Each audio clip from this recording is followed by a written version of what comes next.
The law is plainly failing rape victims. That must be obvious to you. It is, but in fairness, the law wasn't built to serve victims. In fairness? I know.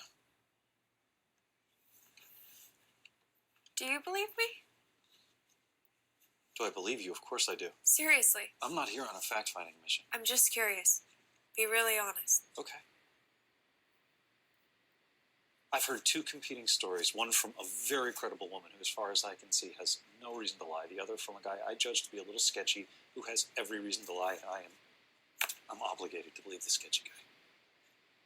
This isn't a courtroom. You're not legally obligated to presume innocence. I believe I'm morally obligated. You know, you're a good guy, but do people tell you a lot that your head's up your ass? They do, and I absolutely allow for that possibility. I'm the guy who goes around saying OJ is not guilty because a jury said so.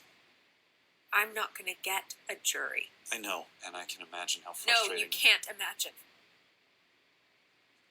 No, I can't.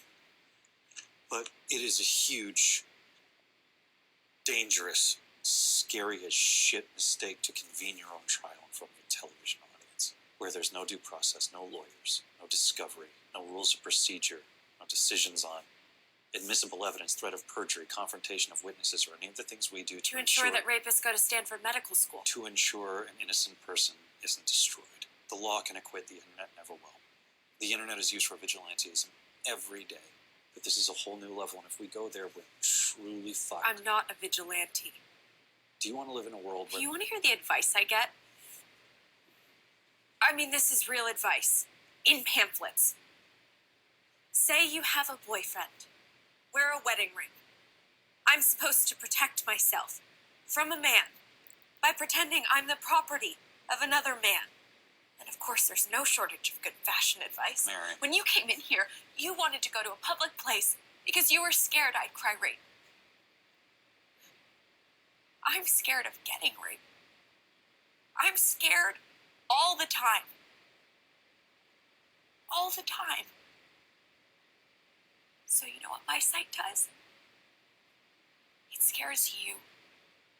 It scares the living shit out of any guy who thinks even once about putting his hands on someone without an invitation. You're right to name your attack.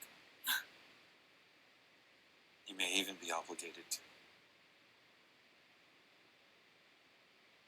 But the site is going to clobber an innocent person, and there is no chance that it won't. And if you face off with the guy you've accused on TV, it is going to be a lawless food fight with irreversible, irretrievable consequences. Teams will be formed, you will be slut-shamed, and you won't get the justice you're looking for. That's why I'm asking you to refuse. I don't understand why you need me to refuse. It's your show. Why don't you just not do it? I've been overruled. It's a promotable story that'll bring in a younger audience. I don't have a problem with that. It's sports, Mary. It'll be covered like sports.